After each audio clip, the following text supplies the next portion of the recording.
बिस्मिल्लाहिर्रहमानिर्रहीम। इक़रा बिस्मि रब्बिकल्लज़ी खलक़। अस्सलामु आलैकुम वरहमतुल्लाहि वबरकातुहू। This is me Shampa from YouTube channel Marjan's entertainment. কেমন আছেন আপনারা সবাই? আজকে চলে এসেছি রাতের রান্নায় আপনাদের সাথে ছোট্ট করে শেয়ার করব বলে। আজকে রাতের রান্নায় বেশি কিছু নয়, আমি 2টি ডিম ভাজি করেছি, ডাল রান্না করতে করেছি, আর দুপুরের পুঁই শাক দিয়ে আলু দিয়ে মসুরের ডাল দিয়ে ভাজি করা ছিল। তো এটা আপনাদের সাথে শেয়ার করব, আর সাথে একটু কচি করে গল্প করব। এই তো কড়াই বসিয়ে দিলাম, কড়াইতে তেল দিয়ে দিলাম, তারপর গ্যাসের চুলাটা অন করে নিলাম। তেলটা গরম হওয়া পর্যন্ত আমি অপেক্ষা করছি। তেলটুকু গরম হয়ে গিয়েছে।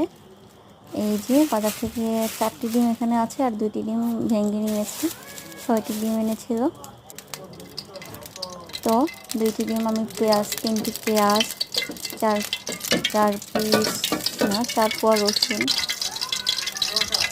ধনিয়া পাতা, লবণ, একটু গোলমরিচ, একটু হলুদ দিয়ে কুচি করে একসাথে সব কিছু মিশিয়ে পেস্ট করে নিয়েছি। তারপর 2টি ডিম ভেঙে দিয়েছি। এখন তেল গরম হবার পরে তেলের মধ্যে দিয়ে দিয়েছি এই ডিমটুকু। এই ডিম দিয়ে দিয়েছি, অপেক্ষা করব, ঢাকনা দিয়ে দিয়েছি, অপেক্ষা করব গরম হওয়া পর্যন্ত, এক পিসটা হওয়া পর্যন্ত। অন্যদিকে এই পিসটা হতে আমি এসে পড়েছি রাইস কুকারের কাছে। রাইস কুকারে আমার ডালটা বলকা আসতেছে, রাইস কুকারে ডাল বসিয়ে দিয়েছি। আর এই ডিমটা আমি 4 টুকরা করে নিয়েছি। আমরা মধ্যবিত্ত, আমরা খুব বিলাসবহুলভাবে চলাফেরা করি না, যখন যেই সময় আমরা সেই সময় নিয়ে এদিকে প্রস্তুত থাকি। 2টি ডিমকে আমি 2-3টি পেঁয়াজ দিয়ে করেছি, ধনিয়া পাতা দিয়েছি, রসুন দিয়েছি, একটু বড় হয়েছে। এখন আমার 4 টুকরা করতে সমস্যা নেই, মিনিমাইজ করে 4 টুকরা করে রাতের খাবার তো খেয়ে ফেলবো ইনশাআল্লাহ। তো আমি ঢাকনা দিয়ে দিয়েছি, আর এটা ডিমটাকে গলতে দিয়েছি, ডিম নামিয়ে ফেলেছি।